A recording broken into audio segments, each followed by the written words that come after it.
নমস্কাৰ মই pharmacist Rekibuddin Ahmed medicine review বা ফাৰ্মাচিষ্ট নামৰ ইউটিউব চেনেলটোলৈ আপোনালোকক স্বাগতম জনাইছোঁ। আজি আমি এই ভিডিঅ'টোত গ্ৰিলিংটাছ BM নামৰ কফ চিৰাপটোৰ ওপৰত আলোচনা কৰিবলৈ লৈছোঁ। এই ভিডিঅ'টোত গ্ৰিলিংটাছ BM চিৰাপটোৰ ওপৰত বিশদ বিৱৰণ আগবঢ়োৱা হ'ব। অনুগ্ৰহ কৰি আপুনি ভিডিঅ'টো স্কিপ নকৰাকৈ শেষলৈ চাব আৰু যদি এতিয়াও আপুনি আমাৰ চেনেলটো ছাবস্ক্ৰাইব কৰা নাই তেন্তে চেনেলটো ছাবস্ক্ৰাইব কৰি ল'ব। ইয়াৰ আগতে আমাৰ এই চেনেলটোত গ্ৰিলিংটাছ প্লেন কফ চিৰাপটোৰ ওপৰত এটা ভিডিঅ' বনাই থোৱা হৈছে। ওপৰৰ আই বটনটো ক্লিক কৰি আপুনি সেই ভিডিঅ'টো চাব পাৰিব। গ্ৰিলিংটাছ BM নামৰ চিৰাপটোৰ মেনুফেকচাৰিং কোম্পানী হ'ল ফ্ৰেন্কো ইণ্ডিয়ান আৰু ইয়াক 100 ml পেকেজিঙত পোৱা যায়। বৰ্তমান অৰ্থাৎ ফেব্ৰুৱাৰী 2022ত ইয়াৰ 100 ml MRP হ'ল 97 rupees। গ্ৰিলিংটাছ BM নামৰ চিৰাপটোত প্ৰধানকৈ দুটা কম্পোনেণ্ট থাকে। এই কম্পোনেণ্ট দুটা হ'ল টাৰ্বিউটেলাইন ছালফেট আৰু ব্ৰমহেক্সিন হাইড্ৰক্লৰাইড। এই টাৰ্বিউটেলাইন ছালফেট থাকে 2.5 mg আৰু ব্ৰমহেক্সিন হাইড্ৰক্লৰাইড থাকে 8 mg আৰু এইকেইটা প্ৰত্যেক 5 ml পোৱা যায়। গ্ৰিলিংটাছ BM চিৰাপটো ইয়াৰ নামৰ পৰা ইয়াৰ কামৰ বিষয়ে গম পোৱা যায়। ইয়াত থকা BM শব্দ দুটাই B means for ব্ৰংকোডাইলেটৰ আৰু M মানে মিউকোলাইটিক।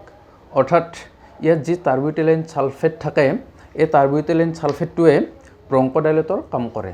ব্ৰংকোডাইলেটৰ মানে হ'ল আমাৰ যি শ্বাসনলী থাকে এই শ্বাসনলীটো ই প্ৰসাৰিত কৰি দিয়ে বা বহলাই দিয়ে আৰু এই প্ৰসাৰিত বা বহল হৈ যোৱাৰ ফলত আমাৰ শ্বাসনলীত যি মিউকাছ বা সেকাৰ আবদ্ধ হৈ থাকে বা লাগি থাকে সেই মিউকাছ বা সেকাৰখিনি ভালদৰে ওলাই আহিব পাৰে। আৰু ইয়াৰ পিছত আছে মিউকোলাইটিক।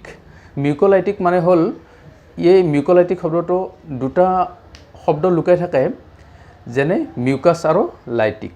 মিউকাছ মানে হ'ল সেকাৰ বা কফ আৰু লাইটিক শব্দটো আহিছে লাইচিছৰ পৰা। লাইচিছ মানে ভাঙি দিয়া, অৰ্থাৎ ই সেকাৰখিনি সৰু সৰু বা ক্ষুদ্ৰ ক্ষুদ্ৰ কণিকালৈ ভাগ কৰি দিয়ে আৰু এই মিউকোলাইটিকৰ কাম কৰে ব্ৰমহেক্সিন হাইড্ৰক্লৰাইডে।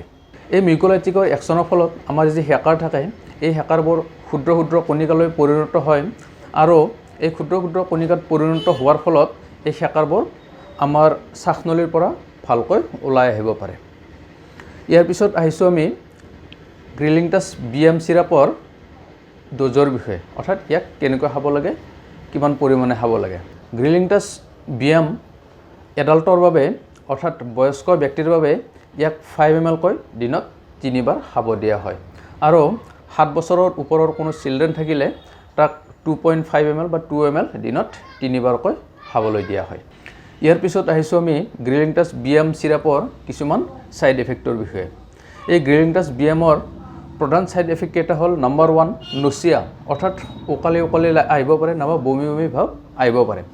নম্বৰ 2 2 নম্বৰ ছাইড এফেক্টটো হ'ল ট্ৰেমৰ, অৰ্থাৎ মানুহজনৰ কঁপা লাগিব পাৰে।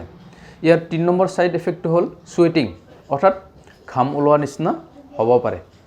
আৰু নম্বৰ 4 ছাইড এফেক্টটো হ'ল স্কিন ৰাছ, অৰ্থাৎ ছালৰ কিছুমান সমস্যাই দেখা দিব পাৰে। এইকেইটা হ'ল গ্ৰিলিংটাছ BM চিৰাপৰ প্ৰধান ছাইড এফেক্ট। আজিলৈ ভিডিঅ'টো এইখিনিয়ে।